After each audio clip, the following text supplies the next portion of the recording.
Ciao and welcome to CA Languages. Today's video will be divided into two parts.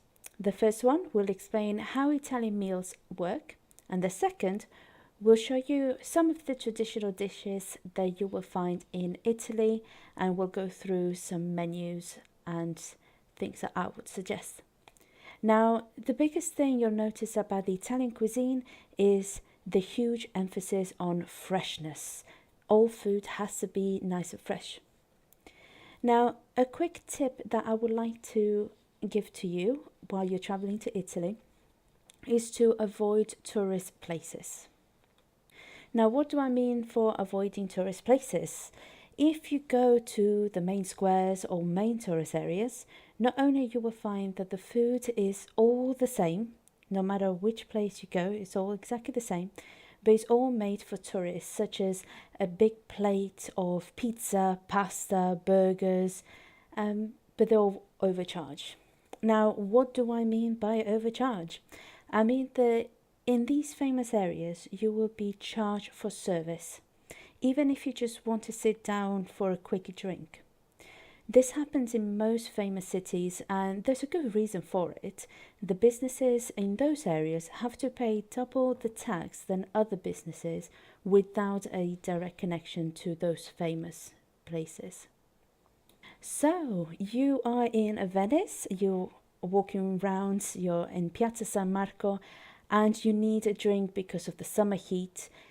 Make sure you go and buy a drink in a store or a bar that is nowhere near connected to the main squares. However, if you are in Venice and you want to sit down, relax and admire the Italian architecture, just remember to add 1 or 2 extra euros to your final bill after you've ordered. I've always suggested to go and explore the areas and find out where the locals actually go to eat.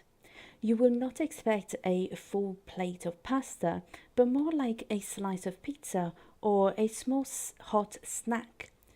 But you will be in a nicer, more traditional atmosphere.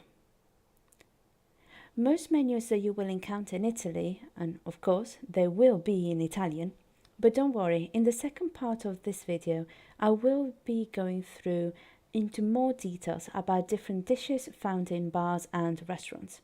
And of course, I will be giving you my opinion on what you should definitely try when you're there. Now, before I tell you what different meals Italians have during the day, I want you to know where you can actually have some food. Now, in Italy, you can eat in bars and restaurants. An Italian bar is not a place where you normally go to drink alcohol. There's no actual age restriction. People go there for a morning cafe with a pastry, to grab a sandwich, or even to buy ice cream. In some bars, they also serve pasta and salad. There's also what's called a tavola calda. Now, tavola calda, as a direct translation, means table hot. So tavola is a table, calda means that it's hot, which actually means a selection of hot, freshly made fast food. Now, one of the main questions that I get a lot by people who travel to Italy and Spain is about giving tips. How much should I tip? Do I have to tip? Now, personally, I see it as a sign of respect. You give a tip because of the service you've just been given.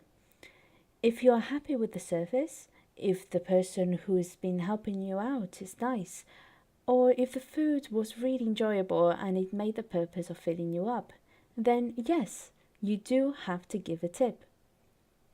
The way I see it, if you go for a coffee or breakfast, it's reasonable to leave a small change, like 20 to 50 cents or more. If you just go for a sandwich, then I would recommend to leave 1 or 2 euros.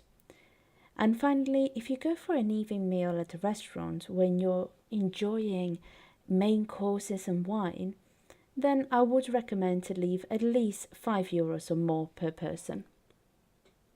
Okay, let's have a look at the stages of food in Italy. First of all, we've got breakfast. Now, not a lot of Italian working people have breakfast. If they do, it would be like a quick coffee in the morning with a brioche. By 10:30 in the morning, you will see that they will go for the second breakfast and get a light snack or maybe one or two of the Italian tavola calda snacks. Then comes dinner. Most workers would have a light meal, maybe a sandwich or a salad, and dinner is between 1:30 and 4 p.m. So make sure you're not going shopping around those times, as most shops might actually be closed. And finally, lunch. Most Italian workers won't finish work until 8 p.m, so lunch starts around 9 to 10. However, don't be surprised to find that some families will be having a nice party until 2 a.m, enjoying a nice barbecue together. Now, a main point that I would like to make is that most Italians don't actually have pasta and meat in one plate together. A traditional Italian meal would be a piece of meat, which you eat first, then you will have another plate with pasta and some tomato sauce, and of course the traditional bread, to make sure that you don't leave not even a drop of the lovely tomato sauce on the plate. Okay, so now you know a little bit about the Italian food system, which is nice and simple. Now, don't be scared on actually asking locals where to go for some food or where to find different delicacies. It's always a nice way to find the tradition side of Italy.